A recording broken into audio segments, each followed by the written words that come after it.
The rain was heavy that afternoon in Lagos. It poured from the gray sky, falling on busy streets and hurrying people. Many rushed to find shelter. Umbrellas filled the sidewalks. Cars moved slowly, their tires splashing through puddles, but one woman stood in the cold rain, her small figure shaking under the downpour. Her name was Emily Carter. She wore an old, thin dress and worn-out slippers. The rain had soaked her clothes. She held a baby in her arms, a tiny girl named Grace, wrapped in a faded cotton shawl. The shawl was too thin to keep out the cold.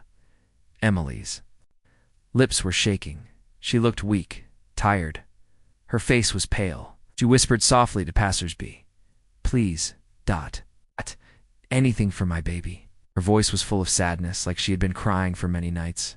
Her arms trembled as she held baby Grace close. Little Grace let out a weak sound, a soft whimper of hunger. She had not eaten since yesterday.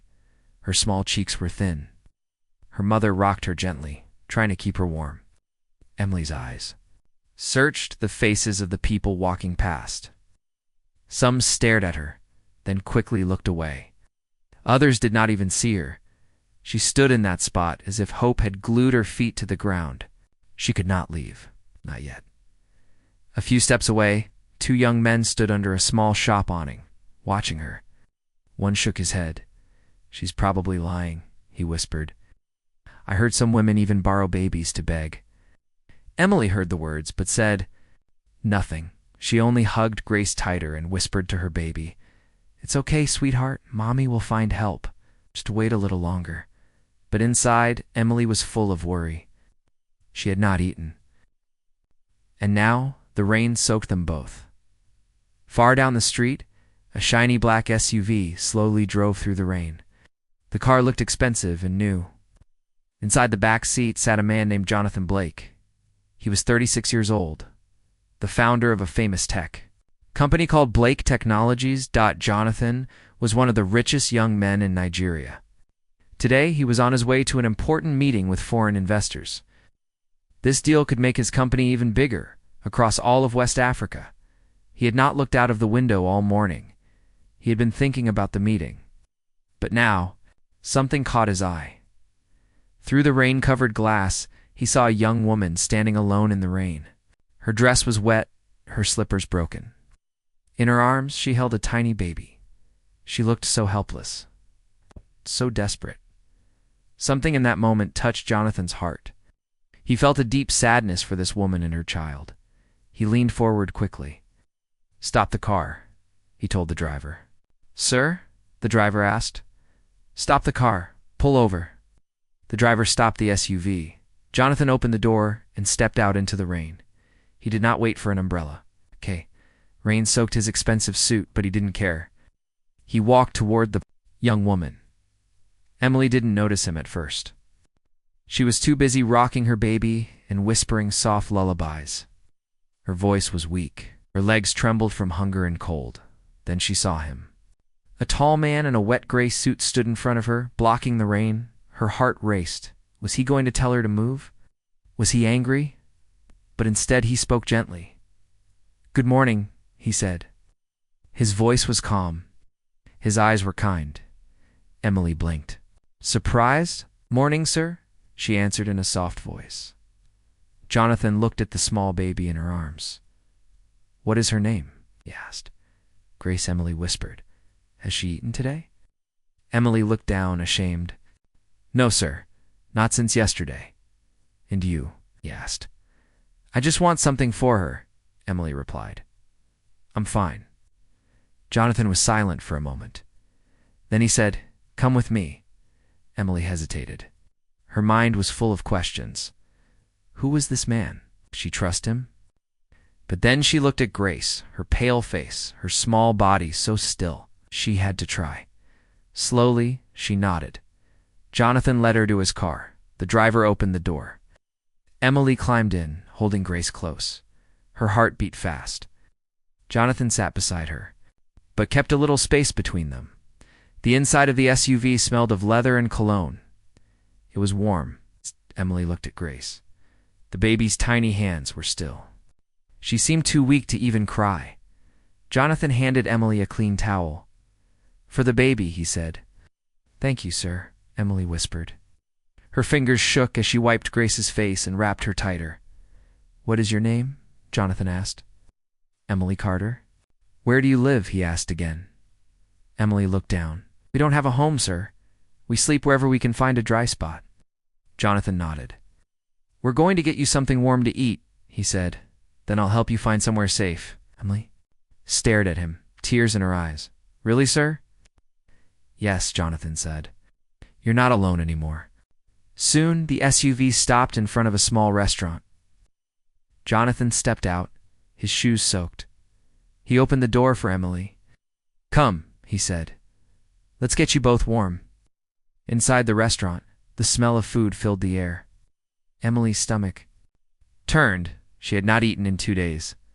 Jonathan guided her to a quiet corner table. A waitress came over. "Hot jollof rice," Jonathan ordered. "Fried plantain chicken, warm milk for the baby, and water." Emily sat nervously. When the food arrived, she asked shyly, "Can I eat here, sir?" Jonathan smiled softly. "Yes, eat." Emily fed Grace first. The baby drank the warm milk slowly, then slept. Emily then began to eat. First, small, careful bites, then faster. Tears rolled down her face as she tasted the warm food. Jonathan watched her quietly. He asked nothing. When she finished, Emily looked at him, her voice soft. "Thank you, sir. I don't know why you helped me. But thank you." Jonathan leaned closer. "How did you end up like this?" he asked. Emily sighed. Her voice was low. "My parents died. I was raised in an orphanage, and I met Henry, he promised marriage. But when I got pregnant, he disappeared. Lost everything." Jonathan listened carefully. Then he took money from his wallet and placed it on the table. "Take this," he said. "It's not a solution, but it will help today." Emily's hands shook. "Sir, this is too much." "You need it," Jonathan said gently. Then he handed her a small business card. "Call me after 3 hours, I'll return. We'll find a safe place for you both." Emily took the card with trembling hands. "Thank you, sir," she whispered. She didn't know. This small card would soon become the key to a new future. Emily Carter sat in the corner of the small restaurant. The rain outside had stopped, but her heart was still heavy. Baby Grace was asleep in her arms, her small face looking peaceful after a warm meal. For the first time in days, Emily was not cold or starving. She looked down at the white business card in her hand. The name Jonathan Blake was printed in silver letters. There was also a phone number. Her only problem, she had no phone. Emily whispered to her baby, "We'll go back to the corner where he found us. I'll pay someone to use their phone. He promised to help us." She placed the card carefully inside Grace's little shirt pocket and touched the spot to make sure it was safe. Then, with a deep breath, she stepped out of the restaurant. The sun was starting to shine through the clouds. Emily waved down a yellow bus, stopped, and she squeezed in beside a woman carrying a basket of peppers. The bus rattled along the bumpy road. Emily kept checking on Grace, still warm, still asleep. She also checked that the card was still safely tucked away. But fate can be cruel in small ways. When Emily stepped down from the bus at her stop, she did not know that the card had slipped from Grace's pocket. It fell silently to the wet pavement. A few seconds later, busy feet trampled it. No one noticed. Emily didn't notice. She walked quickly back to the spot where Jonathan had first seen her that morning.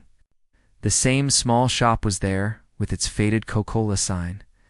The old bench still stood under the rusted umbrella stand. The shop owner was gone, but the place was quiet. Emily sat down and waited. Her heart was hopeful but nervous. Back in Ikoyi, Jonathan had finished his important meeting. Foreign investors were happy. The deal was successful. His company would soon grow bigger than ever. But Jonathan's mind was not on business. It was on Emily and Grace. He checked his phone again. No missed calls. It had been more than 3 hours. His assistant came in with papers to sign. Later, Jonathan said, waving him away. He stood up quickly. "Take me back to that restaurant," he told his driver. "Now." The black SUV soon reached the same street as before. Jonathan stepped out, eyes scanning the sidewalk. No sign of Emily. He walked toward the restaurant entrance, heart sinking. Then something caught his eye. Near the gutter by the door, a small, dirty object lay on the ground. It was the business card, his card.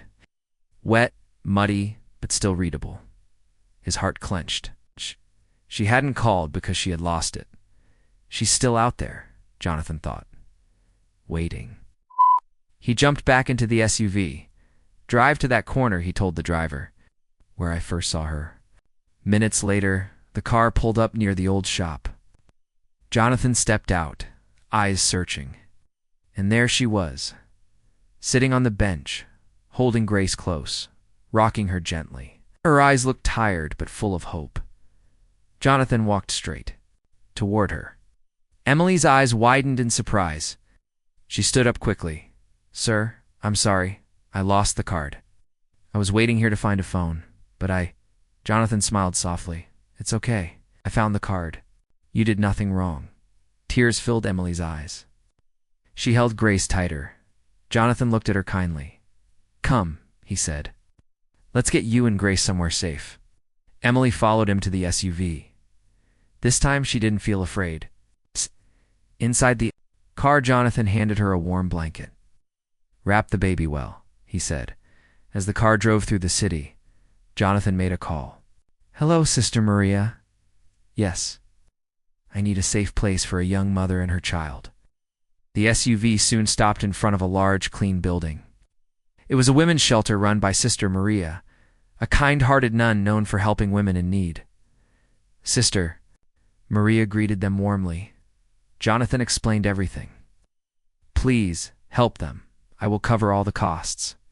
Emily couldn't believe it. Her heart swelled with gratitude. Thank you, sir, she whispered, tears running down her face. Jonathan looked at her seriously. This is only the beginning, he said. You are strong. You will get back on your feet, and I will help you. For the first time in many months, Emily felt hope, real hope. Weeks passed. The shelter, Emily and Grace received care, warm meals, and a safe bed. Jonathan visited often, bringing supplies and encouragement. He also arranged for Emily to take classes to learn computer skills. Slowly, Emily began to rebuild her life. Her smile returned. Grace grew stronger each day. One sunny afternoon, Jonathan arrived at the shelter with a surprise. I have something for you, he said. He handed Emily a letter. Inside was a job offer from Blake Technologies. Small job to start, but with training and a future. Emily's eyes filled with tears. Sir, why are you doing all this for me? She asked softly. Jonathan smiled. Because everyone deserves a second chance. And because that day in the rain, you and Grace reminded me what really matters in life. Months later, Emily stood tall at her new job. Grace was healthy, happy, and full of life. And Jonathan? He often smiled when he thought back to that rainy afternoon. One moment of kindness had changed everything.